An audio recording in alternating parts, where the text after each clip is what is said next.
नमस्कार बच्चों, मेरा नाम है राहुल और आप देख रहे हैं सीबीएसई क्लास। तो वर्कशीट 74 18 जनवरी 2021 विषय गणित। ठीक है, विद्यार्थी का नाम, अपना नाम साइन करिए यहाँ पे। और जो वर्कशीट है 28 29 30 31। ठीक है, तो दिखाते हैं। हमारे पास है 28, अरे 28, ठीक है, 29 30 31 लगता है, बीच चली गई। ठीक है, ऐसे दिखाना था। कोई बात नहीं, जो यही वर्कशीट है आपके पास होगी भी, उसी का पुनरावृत्ति चल रही है, तो काफ़ी अच्छी बात है। तो चलते हैं, आगे चलते हैं। Question number 1, question number 2, question number 3, 4, 5, 5 में ज़्यादा बड़ा हो गया है, फिर आपका 6, और फिर बस 6 ही तक है। ठीक है, तो चलिए क्वेश्चन नंबर 1 से हम करना शुरू कर देते हैं। इसे फटाक से कर लेते हैं, काफ़ी इजी है। किसी त्रिभुज के बराबर कोणों की सम्मुख भुजाएं होती हैं क्या? तो बराबर आएगा इसका आंसर। यहाँ पे लिखना होगा बराबर। ठीक है, बराबर ऐसे लिख लेना। किसी त्रिभुज के बराबर कोणों की, जैसे कि ये देखते हैं, अगर ये बन जाता है, ठीक है, ये अगर आपका 50 का है और ये भी आपका 50 का है, तो इसके सामने की भुजा, इसके सामने भुजा, ये दोनों आपस में बराबर होंगी। ठीक है, ये कहने का मतलब है। आगे आते हैं। एक समबाहु त्रिभुज के सभी कोण, समबाहु त्रिभुज के कोण, देखो अब समबाहु त्रिभुज बनाते हैं, यहाँ पे कोई एक त्रिभुज बनाते हैं रैंडमली।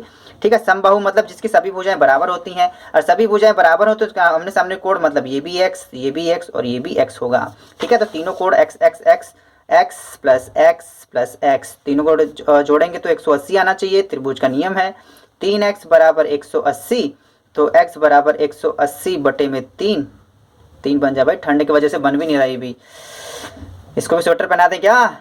3 × 18 60, तो पता है 60 आएगा आपका। तो यहाँ पे सभी कोण 60 डिग्री 60 अंश के होते हैं। के नहीं लगाए ना सभी।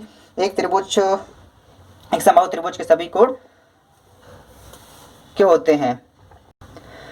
60 डिग्री के होते हैं। और क्या? क्वेश्चन नंबर सी, ए आपका हो गया, बी हो गया, सी में चलते हैं। समकोण त्रिभुज ए बी सी और समकोण डी ई एफ में यदि, ठीक है, दो समकोण त्रिभुज है, अपने बना रखा है, तो यहाँ पे दो समकोण त्रिभुज बनाते हैं अच्छे से। ठीक है, इस प्रकार से और इस प्रकार से। ठीक है, A B C, A B C. ठीक है, और समकोण अगर बोल रखा है तो इसने कौन सा कोण बीच में होगा ये नहीं बोला, लेकिन फिर मैं ई वाले को मान लेता हूँ, डी ई एफ। ठीक है, तो समकोण इस वाले को मान लेता हूँ मैं। और कह रहा है यदि ए बी बराबर ई एफ, ए बी बराबर ई एफ, ये है, कोई बात नहीं, आधार आधार हो सकता है यहाँ पे। ए सी बराबर डी ई, ए सी तो यहाँ के लिए कड़ है ना भाई साहब, और डी ई यहाँ पे या तो मैच नहीं कर रहा या तो एंगल खराब है। ठीक है, तो एंगल चेंज कर लेते हैं, क्योंकि बोला कड़ बराबर होंगे, तो चेंज करते हैं। एक बार त्रिभुज दूसरा बनाएंगे, क्योंकि इसने 90 डिग्री प्रॉपर बोला नहीं था, और यदि कह रहा है सभी बराबर हों तो कह रहा है। तो अब की बार मैं ए सी बराबर, कड़ वाला बराबर कर लेता हूँ, ए सी बराबर डी ई, तो मैं डी ई ऐसे मान लेता हूँ। ठीक है, तो कौन सा बचा आपका एफ। ठीक है, डी ई एफ ऐसे मान लेता हूँ, जबकि ऐसा होता नहीं है। जैसे ये त्रिभुज लेते हैं, दूसरा भी वैसे ही लेते हैं, लेकिन कोई बात नहीं, इसने बोल रखा है कि यदि बराबर हो तो त्रिभुज ए बी सी, तो त्रिभुज ए बी सी, तो त्रिभुज इसी के सर्वांग समकोण, इसमें कुछ खास बात था ही नहीं। तो त्रिभुज कौन सा है? D E F. लेकिन याद रखना, त्रिभुज घूम जाएगा, याद रखना। तो अगर एंगल बी है, एंगल ये भी ले रखा है, तो फिर एंगल कौन सा लूंगा मैं? ए बी सी, तो डी एफ ई लूंगा मैं, त्रिभुज डी एफ ई। ठीक है, डी एफ ई याद रखना, क्योंकि इसके अनुसार त्रिभुज चेंज हो गया है। ठीक, डी त्रिभुज पी क्यू आर में यदि, तो पहले त्रिभुज पी क्यू आर बनाते हैं। त्रिभुज बन जाओ भाई P Q R, P Q R से राहुल, पी क्यू बराबर पी आर, प्यार, पी क्यू पी आर बराबर हैं, तो एंगल कौन कौन एंगल होंगे? तो अभी पढ़ा था, तो अगर ये भुजा इस भुजा के सामने है, तो ये कोण इस कोण के बराबर हो, कोण क्यू बराबर कोण आर, क्यू और आर आ जाएगा। ठीक, बहुत अच्छी बात है। चलिए आगे पढ़ते हैं। ठीक है, वर्कशीट मेरे पास लेट आई प्यारे बच्चों, तो किसी बच्चे ने मुझे लिंक दी, मेरे पास साइट पर अभी भी अपडेट नहीं, उस बच्चों को धन्यवाद देना चाहता हूँ ताकि इसने काफ़ी बच्चों की हेल्प की है। क्वेश्चन नंबर 2, निम्न में से कौन सी कसौटी त्रिभुजों के सर्वांगसमता कसौटी नहीं है? अब ध्यान से पढ़ेंगे, अगर मैं आपकी वर्कशीट दिखाऊं, ठीक है, तो बहुत सारी जो कसौटी है आपकी SSS ये है, मतलब ये कसौटी है, मतलब सिर्फ टिक मारना है एक पे, तो ये नहीं, इस पे नहीं मार। RHS यहाँ पे दिखाई दे रहा है आपका, साइड हो गया, angle side angle, angle side angle ये भी है, तो आपका ये नहीं है, ठीक है, इसका आंसर ये वाला ये नहीं है। और ये क्यों नहीं है मैं आपको बताता हूँ। रफ भाई साहब, रफ इधर आइए यार, तुम लोग गायब क्यों हो जाते हो? तो एंगल क्यों नहीं है, क्योंकि कोई भी जो त्रिभुज आप बनाते हो, ठीक है, त्रिभुज बनाते हो, तो ये त्रिभुज इस प्रकार से बड़ा भी हो जाएगा आपका, ठीक है, तो इसकी भुजाएं बड़ी हो जाएंगी, तो ये सर्वांगसम नहीं दिखा सकते इस प्रकार से, ठीक है, तो एंगल से नहीं दिखा सकते, तो घुमा फिरा के आपका जो होता है, आपका साइड एंगल साइड भी होता है, साइड भी होता है, RHS भी होता है, तो एंगल नहीं होता, क्योंकि इसमें क्या है कि जो भुजाएं होती हैं वो आपकी बड़ी हो जाती हैं, तो बराबर दिखाई नहीं सकते, ये भुजाएं इसके बराबर हो नहीं सकती। अगर दो एंगल आप बराबर कर देते तो आपकी जो साइड भी बराबर होनी चाहिए आपकी, ठीक है, तो जो इसका आंसर है एंगल से कोई भी कसौटी नहीं बनती। प्रश्न नंबर 3, और आपको उस टाइम पे भी बताया गया था कि एंगल से कसौटी क्यों नहीं बनती। अगर आपको और डिटेल्स में पढ़ना है, साइड, ठीक है, एंगल साइड एंगल और RHS वाला, तो आपको जो वर्कशीट है 29 देखनी होगी, ठीक है, क्योंकि पुनरावृत्ति में चल रही है तो इसमें तो थोड़ा फास्ट तो चलना ही पड़ेगा। एंगल साइड एंगल कसौटी को ले सकते हैं, किस प्रकार ले सकते हैं? तो तीसरा है एंगल साइड एंगल कसौटी ले सकते हैं, ठीक है, तो एंगल साइड एंगल बोल रहा है तो एंगल तो ये तो होगा ही नहीं, ठीक है, ये देख सकते हैं ऊपर में दिए गए दोनों कैसे, एक तो कार्ड ये तो हो ही नहीं सकता, इसमें से कोई नहीं, लेकिन ये वाला लग रहा है, ये लग रहा है एंगल साइड कसौटी, क्योंकि ठीक है, साइड एंगल साइड को आप एंगल साइड भी लिख सकते हैं, ठीक है, जबकि आपका प्रूव नहीं कराया गया है यहाँ पे, लेकिन अगर लिखना है यहाँ पे क्योंकि दो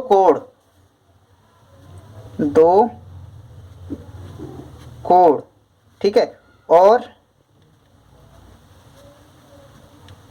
एक भुजा दूसरे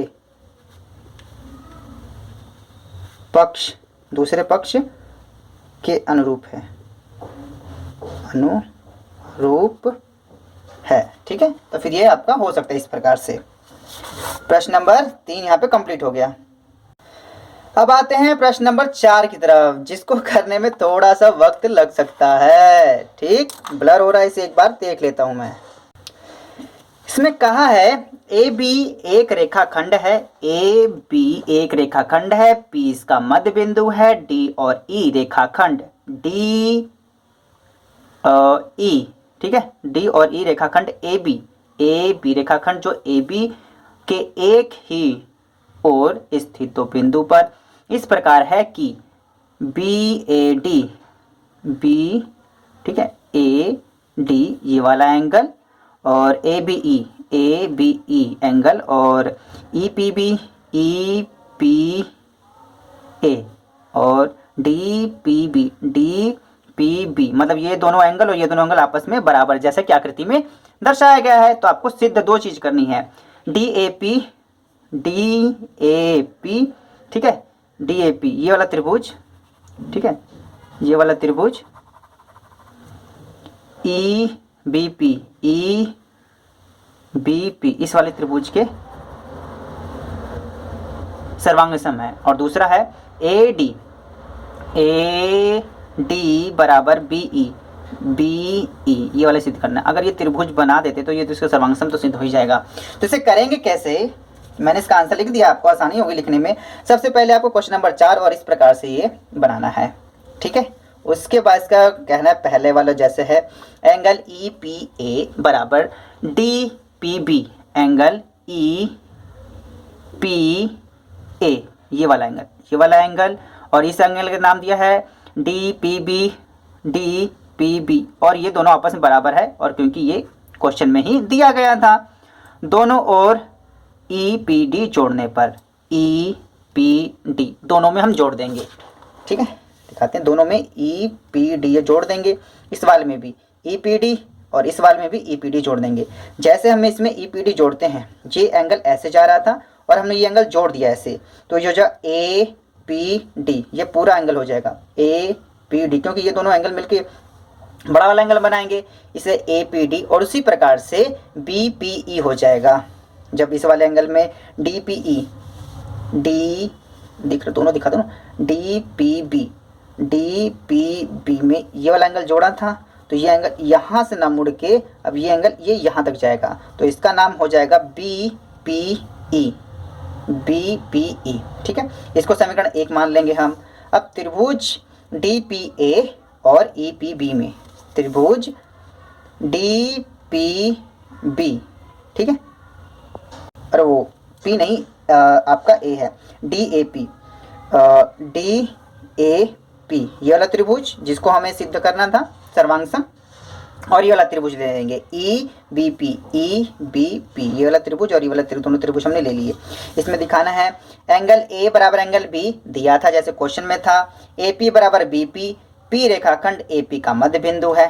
ठीक है, ये देखो ये मध्य बिंदु है, इस वजह से ये लाइन इस लाइन के बराबर होगी, और ए पी डी बराबर बी पी ई, ये ई है।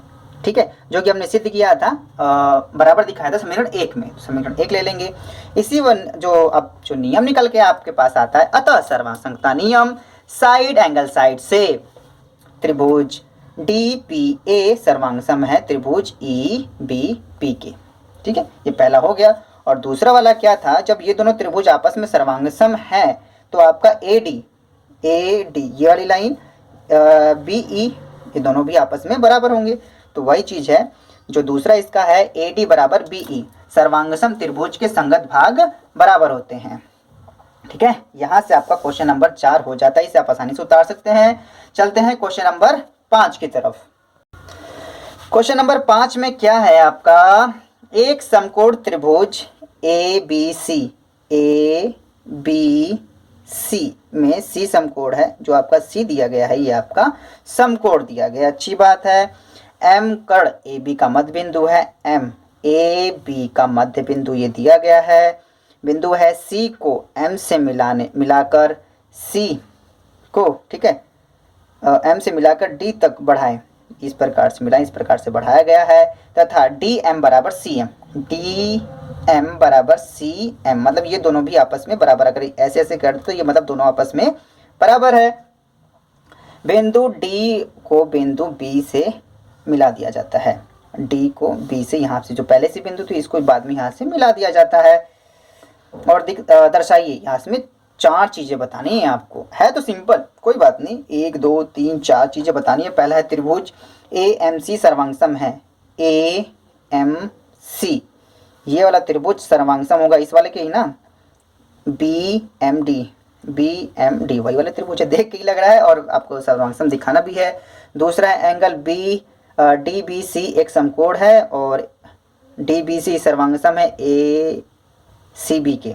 ठीक है, तो और सी एम बराबर 1/2 ए बी के। ठीक है, तो यहाँ पे आपकी 4 चीज़ें आपको बतानी है, तो पढ़ लेते हैं एक बार। ठीक है, हो जाओ सही बच्चे।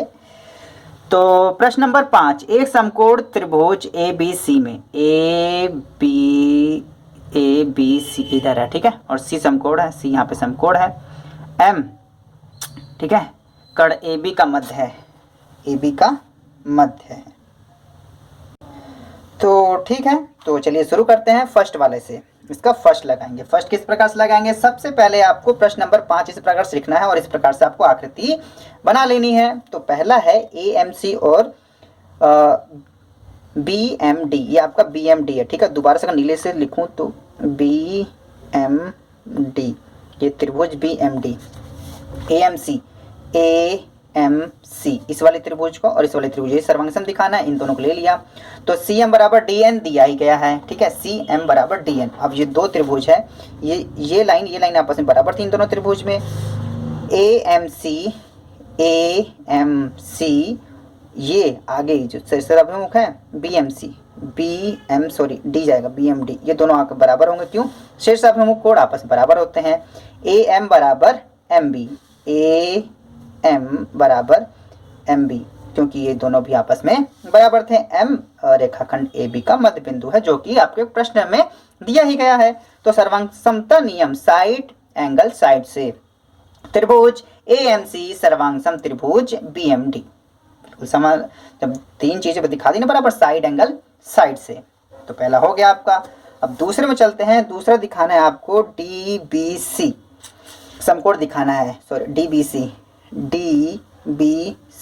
आपको ये समकोण दिखाना है। देखेंगे तो यहाँ पे ये समकोण था और इसी चीज को अब की बार समकोण दिखाना है। समकोण दिखाने के लिए क्या करेंगे, सबसे पहले त्रिभुज AMC सर्वांगसम त्रिभुज BMD, जो कि हम एक में दिखा चुके हैं, सर्वांगसम दिखा चुके हैं, इसीलिए त्रिभुज यहाँ पे दिख रहा है। तो पीछे पेज नहीं पलटूंगा ताकि आपको यहाँ पे दिखाई देता रहे।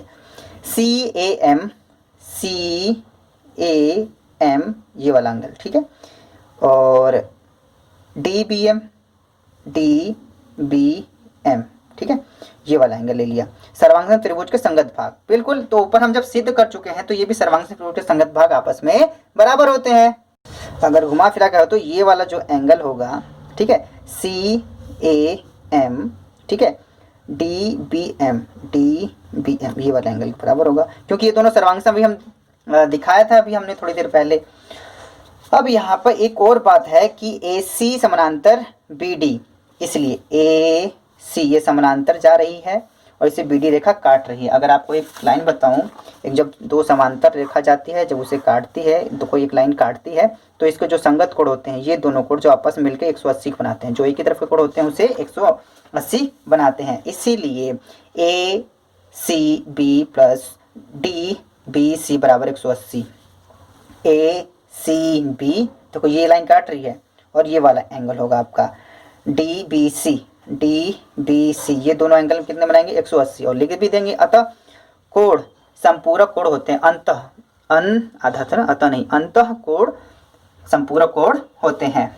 और आपका ACB 90 दिया ही गया था। ACB देखो शुरू में ये वाला 90 दिया ही गया था, ठीक है, सेम का सेम लिख देंगे। यहाँ पे C समकोण है, समकोण का मतलब 90 होता है, ये 90 दूसरी तरफ जाएगा, 180 माइनस 90 हो जाएगा, एंगल DBC आ जाएगा, 180 में से 90 जाएगा तो 90 आ जाएगा। अतः एंगल DBC एक समकोण है। इसके अलग अलग तरीके भी आप सॉल्व करने को हो सकते हैं, ये आपका एक और तरीका था आपका। अब आते हैं तीसरे पे, दूसरा हो गया इसका, तीसरे पे आते हैं एंगल DBC सर्वांगसम त्रिभुज ACB के। तो ये करने के लिए पहले त्रिभुज यही ले लेंगे DBC और ACB में, ACB यही है ना आपका, ACB में। तो DB बराबर AC। अब यहाँ देखेंगे आपको बगल में बार बार पेज नहीं पलटना पड़ेगा, लेकिन चित्र आपको बनाना पड़ेगा हमेशा। DB आपका कहाँ चला, D कहाँ चला गया, इस वाले भी, ये वाला इसको वाला D दिख रहा है, ये DB, ठीक है, DB बराबर AC, ठीक है। ऐसे क्यों, अभी थोड़ी देर पहले ये त्रिभुज हमने सर्वांगसम सिद्ध किया था, तो सर्वांगसम त्रिभुज के संगत भुजाएं, देखो सर्वांगसम है तो अब वैसे भी लिख सकते हैं, चाहे तो ऐसे लिखते हैं, सर्वांगसम त्रिभुज की संगत भुजाएं भी बराबर होती हैं, ठीक है। और DBC बराबर ACB, ठीक है, DBC बराबर ACB। अभी दोनों हमने 90 दिखाए थे, यहाँ पे भी 90 दिखाया, तो ये समकोण था, दोनों मिलकर 90 बनाएंगे, सीधी सी बात है। और BC बराबर BC बराबर BC, M रेखाखंड M पर मध्य बिंदु है, ठीक है, ठीक है। और यहाँ पे यार उभयनिष्ठ, BC बराबर उभयनिष्ठ होता है यार, उभयनिष्ठ लिखना था यहाँ पे, ठीक है, उभयनिष्ठ, ठीक है, ये उभयनिष्ठ लिख लेना, ठीक है। तो उभयनिष्ठ है। और सर्वांगसमता नियम सही वही हो गया आपका, उभयनिष्ठ क्या होगा आपका, साइड एंगल साइड, सर्वांगसमता नियम साइड एंगल साइड से, ठीक है। थोड़ी बहुत आज जल्दी हो जा रही है क्योंकि और भी काम है मेरे पास। त्रिभुज DBC सर्वांगसम होगा त्रिभुज ACB, तो यहाँ पे आपका ये सिद्ध हो जाता है। यहाँ पे तीसरा आपका लग गया, ठीक है। यहाँ पे आपका तीसरा ब्लॉक आते हैं चौथे की तरफ। चौथा लगाना भी काफ़ी आसान है, तो चौथा किस प्रकार से लगाएंगे, वो इस प्रकार से, त्रिभुज DBC सर्वांगसम ABC, हम कई बार इसे सर्वांगसम दिखा ही चुके हैं, तीसरे में भी दिखाया था ये हमने, ठीक है। तो DC बराबर AB, DC बराबर AB, ये दोनों हो सकता है, ठीक है। जब ये दोनों त्रिभुज हमने सर्वांगसम दिखाए थे आपस में, तो ये इसके संगत भुजाएं लिख सकते हैं, संगत भुजाएं, ठीक है। और वैसे भी जब सर्वांगसम है तो ये होगा ही होगा, तो संगत भुजाएं, सर्वांगसम त्रिभुज के संगत भुजाएं, संगत भुजाएं, ठीक है, क्योंकि डी बी सी सर्वांगसम है त्रिभुज ए सी बी, ठीक है। अब ये भी लिख सकते हैं, नहीं तो हमने यहाँ पे दिखाई दिया है, इससे कोई दिक्कत की बात नहीं है। तो आपका डी सी, अब देखो डी सी को लिख सकते हैं डी एम प्लस में सी एम, तो डी सी को डी एम प्लस में सी एम लिख सकते हैं आसानी से। और इसके बाद हम सी एम, इसके नीचे सी एम लिख सकते हैं, क्योंकि आपको ध्यान होगा ये दोनों, देखो लाल पेन से दिखाया मैंने, ये दोनों आपस में बराबर हैं, तो सी एम को अगर इसके बराबर तो इसको भी हम सी एम लिख सकते हैं, तो दोनों को, इसको भी सी एम, इसको भी नीचे सी एम तो है ही, तो डी एम बराबर सी एम दिया है, क्वेश्चन में पहले दिया गया था, दोनों को जोड़ देंगे तो 2 सी एम हो जाएगा, बराबर में ए बी, तो 2 यहाँ मल्टीप्लाई हो रहा है, नीचे उधर जाके आपका डिवाइड हो जाएगा, तो ये यहाँ पे आपने दिखा दिया। तो या इस प्रकार भी दिखा सकते हैं 1/2 ए बी, ठीक है, कोई दिक्कत की बात नहीं है, ठीक है। वीडियो थोड़ी बड़ी होती चली जाएगी क्योंकि मैथ है प्यारे बच्चों, मैथ में तो बड़ी होगी। क्वेश्चन नंबर 6 की तरफ आते हैं जल्दी से, ठीक है। क्वेश्चन नंबर 6 क्या है आपका, सही दिख रहा है ना, तिरछा तो नहीं हो रहा ना, थोड़ा सा मैंने सेटअप नहीं आधार का चेंज कर दिया ना, इस वजह से। त्रिभुज ए बी सी एक समबाहु समद्विबाहु त्रिभुज है, समद्विबाहु जिसकी 2 भुजाएं बराबर होती है, ये भुजाएं आपस में बराबर हैं, ए बी और ए सी भुजा बराबर है।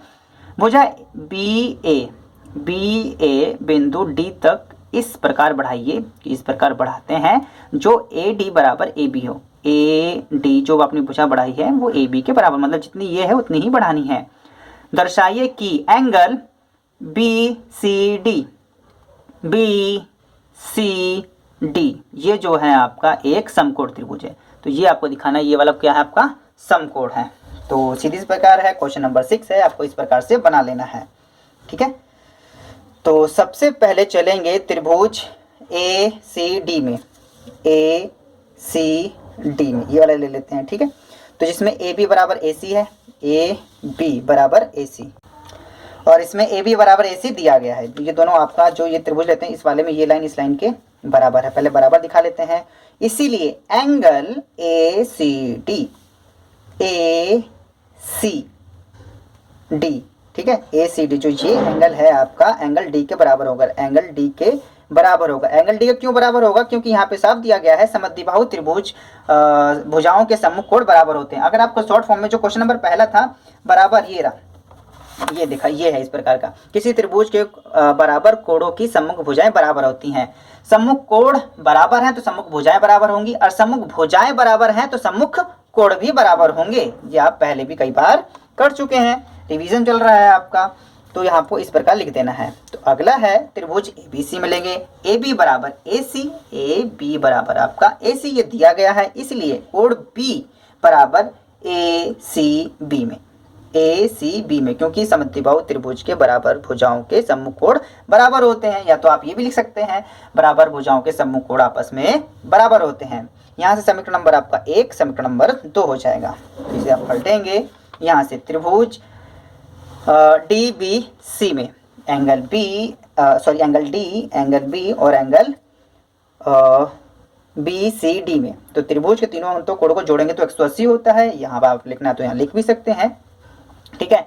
इन दोनों कोणों एंगल डी एंगल बी, अब ध्यान से देखेंगे आपको इस प्रकार से लिख सकते हैं, क्योंकि हमने यहाँ पे दिखाया एंगल डी बराबर दिखाया था, एंगल डी बराबर ए सी डी, तो एंगल डी बराबर ए सी डी, एंगल बी बराबर, आप ध्यान से देखेंगे तो एंगल बी बराबर ए सी बी, तो एंगल बी बराबर ए सी बी यहाँ पे लिख दिया हमने, ठीक है।